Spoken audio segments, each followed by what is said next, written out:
네, 안녕하세요. 네, 반갑습니다. 네, 저는 오늘 영화 남한산성의 CGV 스타 라이브 톡 진행을 맡은 영화 저널리스트 이지혜입니다. 반갑습니다. 영화 어떠셨나요? 참 묵직하죠? 정말 오랜만에 만나는 묵직한 정통 사극이었는데요. 좋은 시대극은 항상 현재를 소환하기 마련이잖아요. 남한산성도 역시 그랬던 것 같아요. 지금 우리 불안한 한반도 정세, 미일 중 러시아의 북핵까지 이 불안한 한반도 정세와 그 고립무원의 남한산성이 다르지 않게 느껴졌는데요. 오늘 남한산성의 주역분들 모시고 영화에 대한 이야기 나눠보도록 하겠습니다. 오늘 CGV 스타 라이브 톡은요, 이곳 영등포 CGV를 비롯하여 전국 17개 CGV 스크린을 통해서 생중계되고 있습니다. 인천, 일산, 천안, 광주, 압구정 여러 스크린에서도 잘 보고 계시죠? 끝까지 많은 참여 부탁드립니다. 그럼 남한산성의 주역분들 모셔서 이야기 나눠볼게요. 황동혁 감독님과 이병헌, 김윤석, 박해일, 고수, 박희순 씨입니다. 박수로 뜨겁게 맞이해주세요.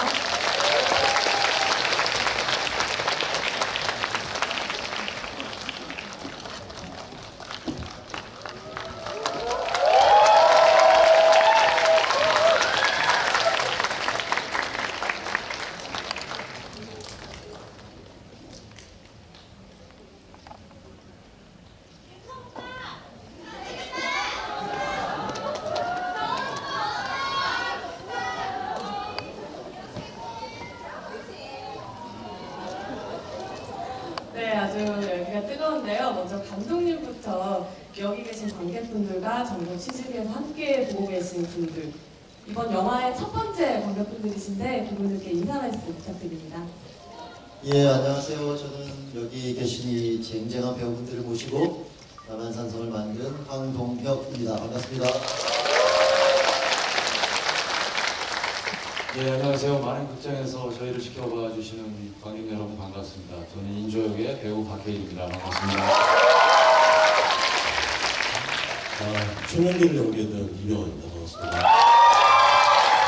네, 김상원 여자 김유석입니다. 그래서 저는 대장장인 스번할세 역을 맡은 고수입니다. 반갑습니다.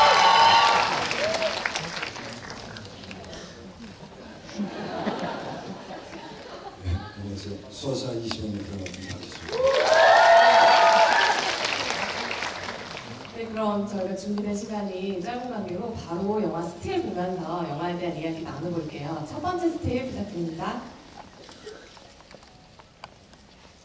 네, 이병헌, 김윤석, 박해일 씨가 연기한 인물들의 첫 등장을 담은 스틸인데요. 이병헌 씨 같은 경우는 첫 등장부터 아주 강렬했어요. 이 최명기는 죽음을 각오하고 적진으로 홀로 들어가는데요.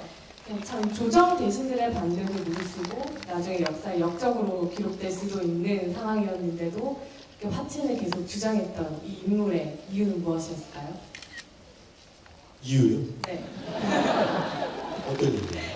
화친을 주장했던 이유, 이 캐릭터를 연기하시면서 어떤 부분이 가장 강했을까라고 생각하시는 부분 있으시면 말씀 부탁드릴게요. 너무 간단한 이유인 것 같아요. 사실 제가 광해를 연기를 했는데 광해를 사실은 쫓아내고 인조반정을 일으킨 주역 중에 하나가 사실은 최명길이라는 인물인데 그 인물을 다시 이제 연기를 하면서 좀 약간 혼돈스럽지 않았냐는 질문들을 받는데 아무래도 이제 새로운 역할을 또다시 입어야 하는 배우이기 때문에 그런 생각은 없었지만 크게 보면 기본적으로는 같은 생각을 가진 사람들이라고 생각을 해요. 왜냐하면 광해도 백성을 위하다는 것을 기본으로 하는 그런 이야기를 하고 최명길도 영화를 보셔서 아시겠지만 만백성의 목숨을 위해서 왕 하나가 오랑캐의 발밑을 기어가는 것이 그렇게 대단한 일이냐라는 말을 하잖아요. 그만큼 모든 백성의 목숨을 가장 중요하게 생각하기 때문에 그렇게 목숨을 걸고 적극 뛰어들 수 있지 않았나 생각이 듭니다. 김윤석 씨의 김상원의 등장도 많은 분들이 깜짝 놀라셨어요. 조용히 얼음강 위를 걸으면서 이야기를 하시다가 그 길을 안내했던 노인을 베어버리는데 그 면인상 이 인물이 어떤 캐릭터다라는 걸 잘 보여줬던 것 같아요. 인물의 어떤 면을 좀 부각시켰던 장면 같나요? 저희들이 얘기 나눈 건 최명길과 김상헌의 마음은 같다. 그러나 어떤 행동을 취할 것인가에서 이제 첨예하게 대립을 하는 거죠. 나라와 백성을 위한 마음은 똑같고. 그런데 이 송파강을 건너서 이제 남한산성을 모두가 다 대피를 하는데 남한산성을 이제 벗어나서 대피를 하는데 남한산성 안으로 기어 들어가는 인물인데요. 여기서 이제 어쩔 수 없이 영화를 보셨으니까 그 노인을 뵈게 되죠. 근데 이게 이제 전시 상황이다 보니 노인한테는 이제 얘기하죠. 어제는 임금을 건네어주고 또 내일은 청해 군사들을 건네어주려고 하느냐. 그거는 이제 얼음길을 알려줘서 청나라 군대가 남한산성에 침범하도록 길을 안내해준다는 건데 이건 전시 상황이기 때문에 사실 설득을 하죠. 남한산성으로 같이 가자고 하는데 노인이 이제 자기가 있던 자리로 돌아가겠다고 하니까 정말 눈물을 머금고 베어버리고 이제 떠났는데, 예, 그래서 이 인물에 대해서 좀 극명한 어떤 그 캐릭터를 설명하는 행동이라고 보이고요.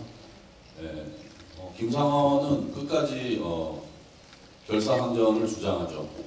국경을 사이에 두고 만약에 서로가 대립을 했다면 사신을 보내서 얘기를 나눌 수 있지만 이미 내 집을 침범한 이상 가택 주거 침입죄가 되니까 그때는 용서 못한다. 가차없이 한판 붙겠다라는 그런 주장을 피죠. 예. 실제로 얼어붙은 강에서 촬영하셨다고 들었어요. 어떠셨나요? 더 연기에 몰입할 수 있는 환경이었나요?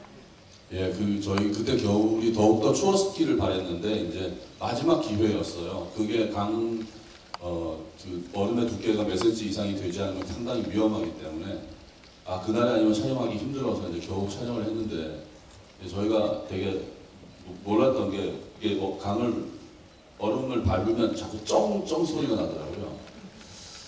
이게 갈라지면 큰일이 날 텐데 라는 생각이 들었는데 그게 갈라지는 소리가 아니라 얼음끼리 다시 또 더 단단하게 뭉치는 소리라고 하더라고요. 예, 사실 그 장면에서 그 감독님은 이제 워낙 미끄러웠기 때문에 저희한테 아이젠을 착용하고 하니까 계속 소리가 나잖아요. 그래서 감독님께서 이제 아이젠을 벗고 한번 걸어가 보세요. 그래서 그러는데 이제 코미디가 되더라고요. 그래서 다시 아이젠을 차고 대사는 후시로 녹음을 했습니다. 그렇게 탄생한 장면이었군요. 박해일 씨는 이번에 드디어 왕입니다. 이전에 병자호란을 배경으로 했던 영화에서는 역적의 자손이었는데 이번에는 왕이에요. 특히 인조 같은 경우에는 여러 가지 복합적인 면을 가진 캐릭터라서 연기하셨을 때 어떤 면을 좀 보여주고 싶다 이런 생각 있으셨을까요? 예, 그 예전에 병자호란을 다뤘던 그 최종병기활이라는 영화는 장르가 이제 액션 영화였다라면 신분도 상승해서 왕이라는 캐릭터를 이제 하게 되는데 많은 분들이 많이 이제 아시죠. 뭐 삼전도의 굴욕, 여러 가지 이제 인조에 대한 평가들도 많이 있는 상태에서 이제 그 캐릭터의 캐스팅 제안을 받고 연기를 했었죠. 그래서 근데 쉽진 않은 건 이미 이제 어떤 큰 평가가 내려진 인물을 한다라는 것 자체가 부담이 컸어요. 그렇지만 또 반대로 그런 평가에 매몰되지 않고 제가 어떤 역사에 박제된 어떤 캐릭터에 숨을 불어 넣어야 되는 부분에서는 좀 많이 숙제들이 생기더라고요. 그래서 뭐 인조가 묻어있는 왕릉, 장릉이라는 파주의 그 공간도 가봤고 남한산성도 한번 쭉 걸어왔고 뭐 가장 무식한 방법으로 좀 시작을 해본 거죠. 발자취를 따라가면서. 그랬더니 결국에는 이 영화가 갖고 있는 건 충심은 같으나 정말 각자 신념들이 다른 두 신화 앞에서 그들의 어떤 의견들 그런 부분들을 들으면서 번뇌하고 정말 고민하는 그런 캐릭터다 보니까 그런 부분들, 그 앞에 있는 대신들의 어떤 의견들을 듣는 인조의 입장 그런 부분들을 가장 최대한 집중하려고 했고 영화 속에 47일간의 남한산성에서의 항전의 이야기다 보니까 그 공간 안에서 내가 어떻게 버텨나가야 되는 것인가에 대한 부분을 최대한 집중하려고 했던 것 같아요. 그렇게 대신들의 이야기를 듣는 과정에서는 연기하시면서 마음이 좀 불편하신 분도 있었다고 해요. 앞에 그 선배 연기자분들이 무릎 꿇고 있어서 곤란하시기도 했다고 했는데 어떠셨어요? 일단 이제 한번 대사를 실수를 하거나 이러면 그 추운 날 이렇게 식은땀이 나요. 오한이 오기도 해요. 사실은 이제 저 혼자만의 고민인데 제 방향에 저밖에 없으니까요. 그래서 워낙 또 무릎을 꿇고 계시고 하다 보니까 그 추운 날에 좀 많이 힘든 자세이고, 그리고 항상 연기하시는 그 순간의 감정들이 굉장히 진중하시고 어려운 감정들을 대하시다 보니까 저부터라도 실수를 안 해야 된다는 부담은 좀 컸던 것 같아요. 네. 감독님께서는 이 너무나 유명한 김훈 작가의 소설을 이제 영화화 하시는 과정에서 어떤 부분에 좀 가장 중점을 둬야겠다 하셨던 연출상의 부분이 있었을 것 같은데 어떤 점이었을까요? 두 가지였습니다.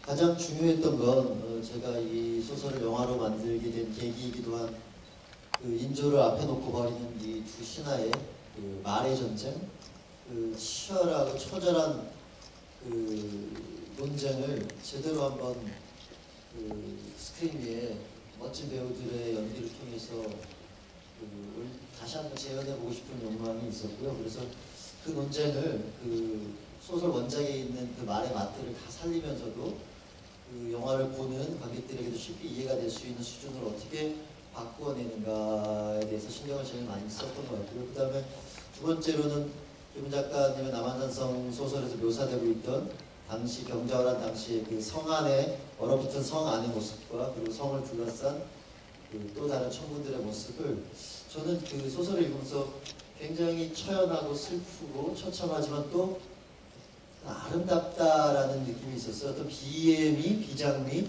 그 슬픔과 고통 속에서 느껴지는 어떤 묘한 아름다움 같은 것이 있었는데 그 풍경들을 좀 이 영상에서 그런 것들이 한번 느껴지게 한번 영상을 만들어 보고 싶은 욕심이 있었습니다. 그래서 영화 촬영을 할 때 그런 그 감정까지 느껴지는 뭔가 처연한 아름다움이 느껴지는 그런 장면들을 담아내기 위해서 노력을 많이 했습니다.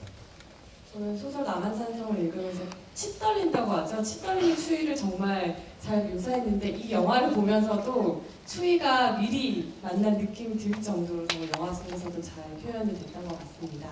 그럼 다음 스틸 보면서 이야기 계속 이어나가 볼게요.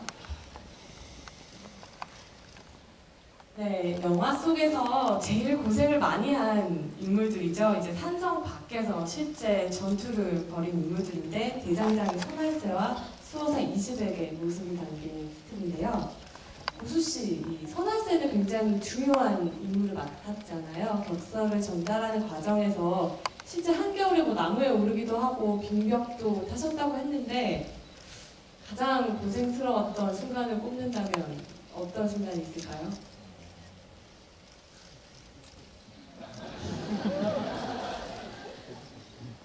네, 질문을 듣고 문득 그런 생각이 났어요. 그 나무에 올라가는 장면 있잖아요. 그때가 아마 가장 추웠던 것 같아요. 네, 근데 그 나무가 여러분들 다 영화 보셨죠? 그렇죠. 그 나무가 밑에서 보는 것보다 생각보다 굉장히 조금 높았어요. 그리고 나무가 이렇게 Y자로 돼가지고 굉장히 좁았고요. 굉장히 추운 날씨에. 저만 아는 또 건데 거기에 이렇게 나뭇가지가 작은 나뭇가지가 하나가 이렇게 삐져나왔었어요. 근데 이거를 스태프분들한테 이걸 꺾어달라고 하자니 다들 너무나 추운데 고생하고 있고 각자 너무나 이제 바쁘고 그래가지고 그 말을 안 했어요. 제가 근데 꽤 거의 밤새도록 거기 앉아 있었거든요. 저는 이제 그걸 깎아달라고 그러면 뭐 나무를 해야 하는 거고 그래서 살짝 한 3cm, 5cm 정도 옆으로 이렇게 나중에는 요령이 생기더라고요. 내 몸보다 나무를 위해서. 네, 그래서 나중에 그걸 이제 의자 삼아 이렇게 잘. 그 장면 정말 비장한 장면이었는데 다시 영화를 보게 되면 저는 혼자서 웃게 될까봐 좀 걱정이 되는데 박희순 씨도 고생 만만치 않게 했다고 들었어요. 이 수험상 20액은 그 조정 대신들과는 다르게 그 논쟁에 휘말리지 않고 제 할 일을 묵묵히 하는 무관이었잖아요. 다른 인물들과 다른 20액만의 캐릭터상의 매력이 있다면 어떤 거라고 생각하세요? 뭐 질문에 다 나와 있는 얘기이기도 하지만 그러니까 김상원, 최명길하고는 같이 동문수학한 사이고 문과로 시작을 해서 무관이 된 인물이기도 하기 때문에 문물을 겸비하는 인물이죠. 그렇기 때문에 기존에 봐왔던 그 거칠고 용맹스러운 그런 장군들하고는 조금 결이 다른 이성적이고 감정을 숨기는 그런 인물이었기 때문에 어느 쪽에도 치우치지 않고 좌우면하지 않고 중심을 잡는 그런 인물이었기 때문에 그런 점에 조금 주안점을 뒀던 것 같습니다. 저는 20액을 보면서 가장 좀 뭉클했던 장면은 군사를 모두 죽일 수는 없다고 어떻게 보면 투명을 하는 장면이었는데 그때 그 사람이 정말 어떤 사람이구나 보여줬던 순간이었던 것 같아요. 그 장면 연기하시면서는 어떠셨나요? 추웠죠. 그러니까 지금 말씀한 거하고도 일맥 상통하는데 이제 굉장히 이성을 지키고 중심을 지키는 인물인데 처음으로 이제 항명을 하는 장면이었기 때문에 그게 이제 거친 표현이라기보다는 최대한의 이 사람한테 예의를 지키면서도 또 할 말 할 수 있는 그런 상황이었기 때문에 조금 절제가 필요했던 것 같아요. 그래서 그 감정을 휩쓸하지 않고 눌러서 했던 것이 좀 그랬던 것 같아요. 네, 그럼 다음 스티브 볼게요. 다음 스티브 부탁드립니다.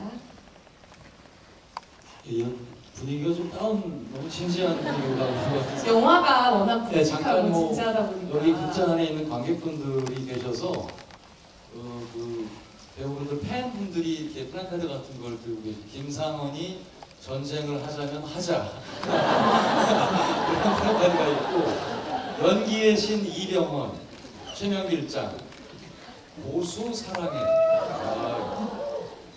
제 팬은 연락이 왔습니다. 오늘 못 온다고. 강의 부탁드린다고. 그래서 가네요. 아시죠?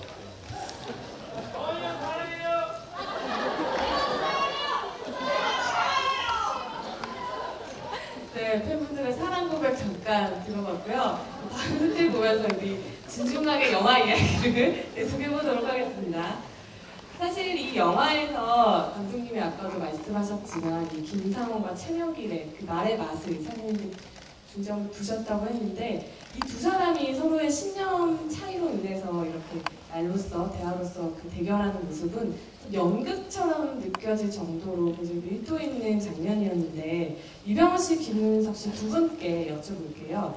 이 장면에서 에너지가 정말 팽팽했는데 서로 호흡 맞추시면서 현장에서 이 장면 찍을 때 어떠셨나요? 기억나시나요? 어떤 분이 먼저 말씀해 주시겠어요?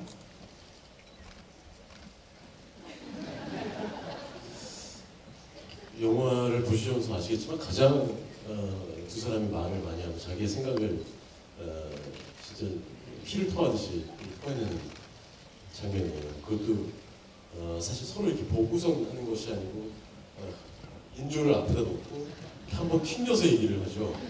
내가 사실 이 사람한테 할 얘기인데 이렇게 왕에게 얘기하는 것처럼 이 사람한테 얘기를 하고 또 얘기를 듣고 그 씬을 찍을 때는 이제 모두들 가장 중요한 씬 중에 하나라는 거를 의식해서 있었는지 몰라도 다른 때와 달리 보통은 굉장히 화기애애한 그런 어떤 촬영장 분위기였다면 그날은 좀 긴장감이 좀 감돌았던 것 같아요. 누구 하나 자칫 잘못해서 실수를 했다가 그 씬이 또 방해를 받거나 잘못되면 안 되니까 대사 NG도 안 내려고 애쓰고 또 스태프들은 또 자기의 실수로 또 이 장면이 NG가 나서 안 되고 하니까 모두들 긴장한 가운데 촬영을 했고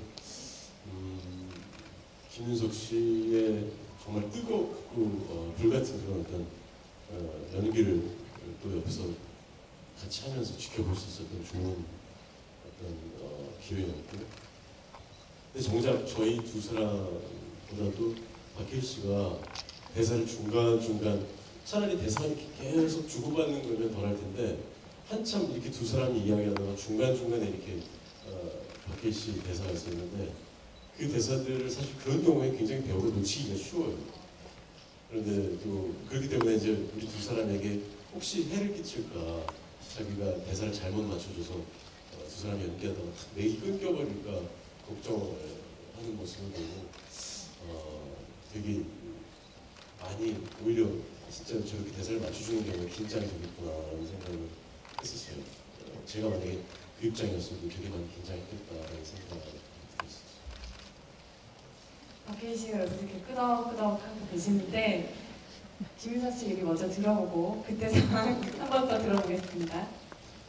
네, 그때 찍을 때 기억이 납니다. 여러분들 보셔서 아시겠지만 그다의 대사를 이병헌 씨하고 제가 하는데 그 서로 막 거의 휘몰아치듯이 대사를 치고 나면 이제 컷을 하잖아요. 감독님이 컷 하잖아요. 그러면 그 뒤에 있는 대신들이 저희들보다 그 뒤에 있는 대신분들이 정말로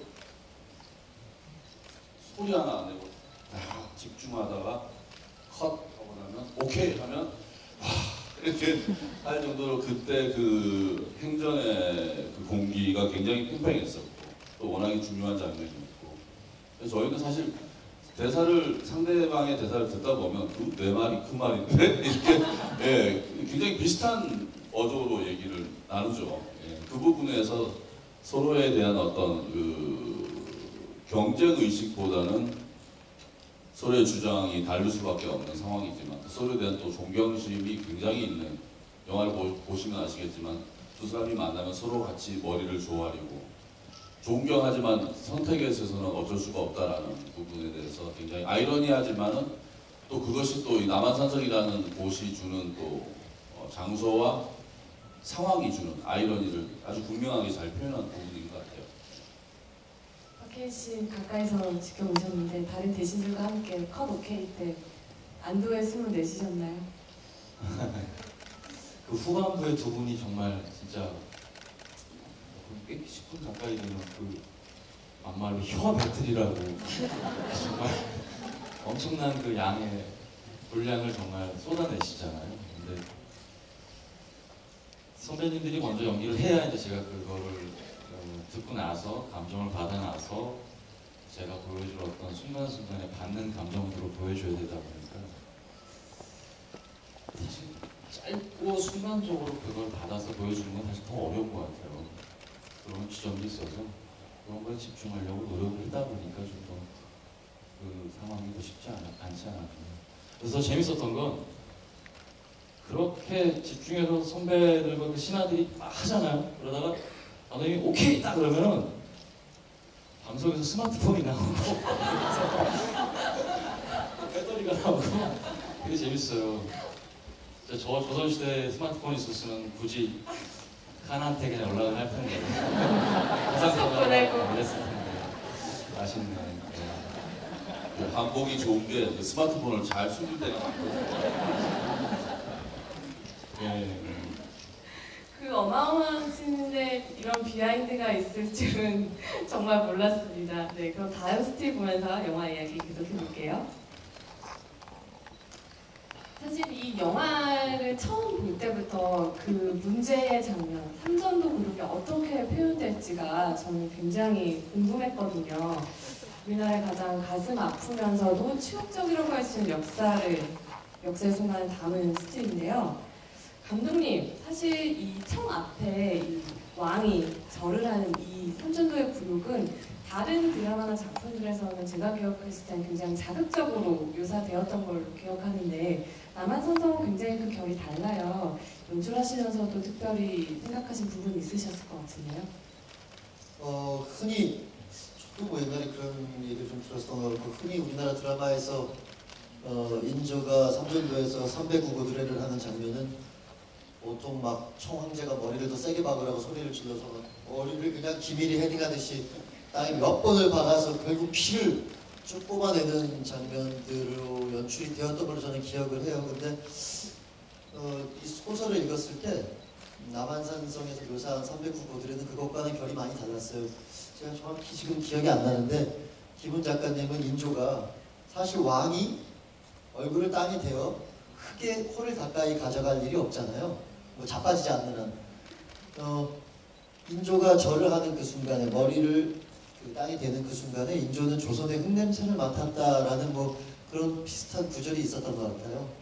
이 치욕의 그 309 고드레를 그런 식으로 접근할 수 있구나 하는 생각이 되게 저는 뭔가 더 그것이 피를 흘리는 모습보다 왕이 맡는 이 조선의 흙냄새라는 표현이 더 가슴에 더 와닿았던 것 같아요. 그래서 그런 자극적인 표현은 좀 생략하고 그 표현에 좀 적합한 방식으로 인조의 309 고드레를 해봤고요. 실제 이제 그 혜리 씨가 그 실제 찍은 장소에서 이렇게 절을 하고 고개를 이렇게 드는데 여러분들 보셔서 알지만 피가 아니라 그 흙이 모래가 이 이마에 이렇게 묻어 있었어요. 근데 그렇게 묻어나지 사실은 시키기 전에 잘 몰랐거든요. 근데 그 고개를 드는 순간에 그 묻어 있는 흙이 저는 피보다 더 훨씬 슬프게 느껴졌어요. 그래서 그 자극적으로 안 가고 오히려 자연스럽게 갔던 것이 또 제가 생각할 때 더 깊은 어떤 울림 같은 것들을 주지 않았나 그런 생각을 합니다.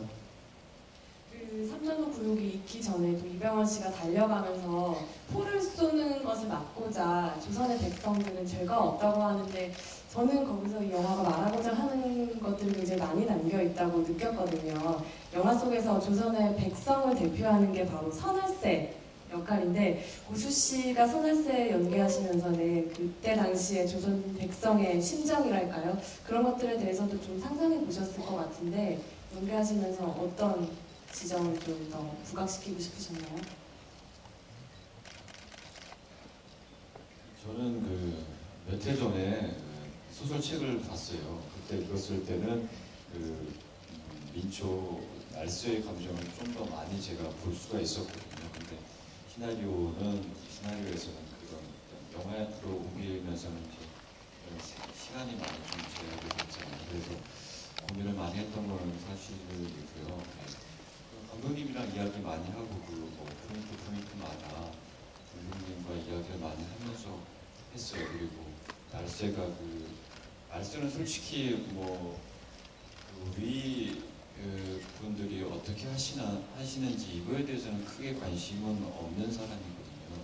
그냥 똑같이 하루하루를 정말로 성실히 열심히 그렇게 살아가는 우리 주변에 계시는 많은 분들과 같은 그런 사람인데 뭐 아침 일찍 일어나서 뭐 일하고 하루 세끼 먹고 참 먹고 끝나고 집에 와서 가족들과 같이 시간 보내고 그런 소소한 일상을 살아가는 인물인데